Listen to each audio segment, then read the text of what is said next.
Namaskar viewers, Joy Jagannath, how is everyone doing? Staying so far away from family, I have realized I have such less time with my family. Remember how our parents ensured that every requirement of ours are always fulfilled?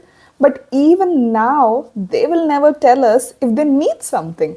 And since we aren't there, we could at least send some love through remittance to India to make our parents smile and also make them a little proud that hey, that they have been able to bring up some decent human beings.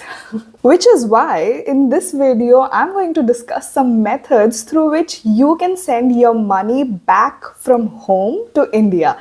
What is the process? Where can I get the best rates? Watch this video till the end as I will reveal some bonus pointers for you at the end of this video.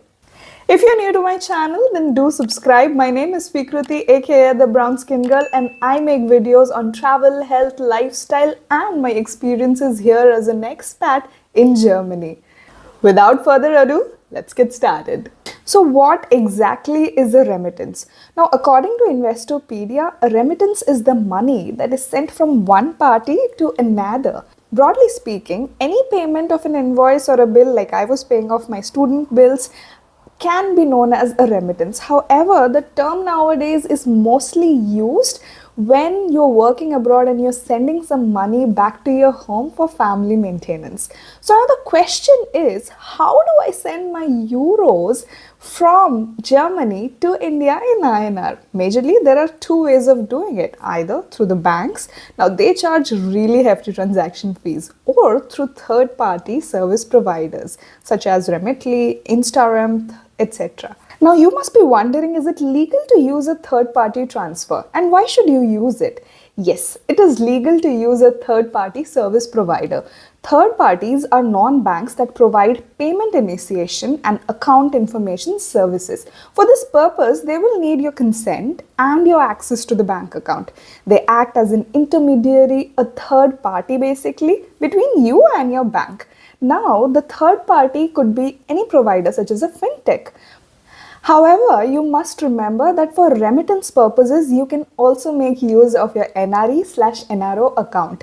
This is a huge topic, hence I will cover this in another video discussing why you should be using it. Is it better to use a third-party provider?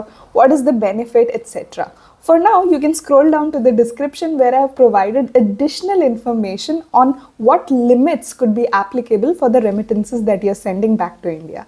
Now, the next question which bothers most people is, what should I consider before choosing the best service provider for myself? Now, there are 4 steps to select the best service provider for you.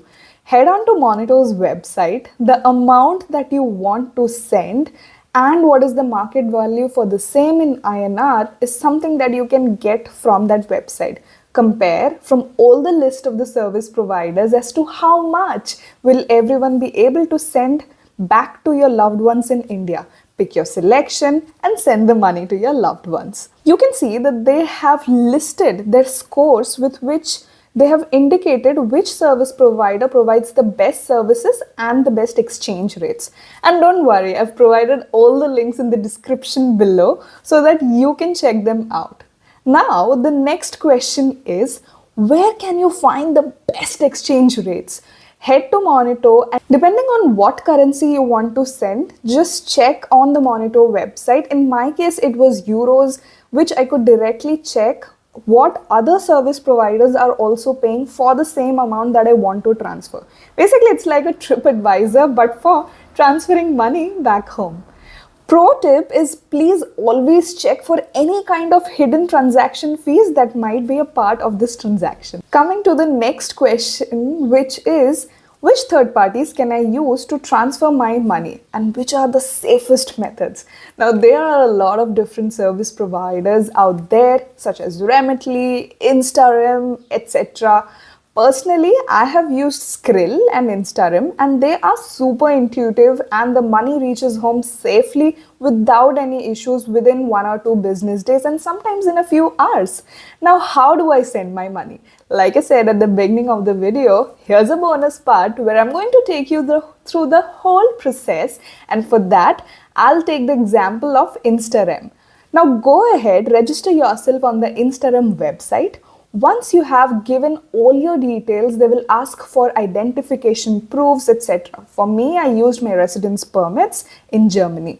Once my account was active, I could start transactions and they will give you 10 euros for the next 2 transactions that you make on their website. You can go ahead, select your beneficiary, enter their details. Now, while you're going ahead with this process, please ensure that you have the transaction number handy with you, which will help you later if something goes wrong. Click on the authorize and pay and you will be directed to another page with bank details. Now your euros will be parked in another European account from where it will be transferred to your respective Indian bank account. Once you're done through all the steps, you will receive a notification email, and after a few hours or maybe 1-2 business days, if you're transferring on Friday, your loved ones will have received the remittance amount.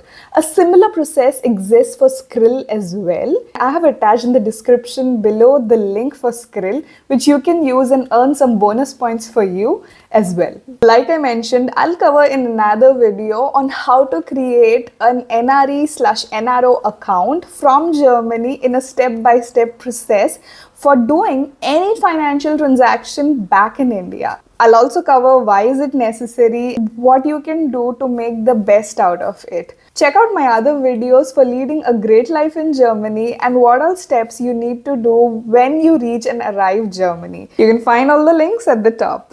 And that was the video, guys. Hope you found this video informative and will be able to send a lot of love back home.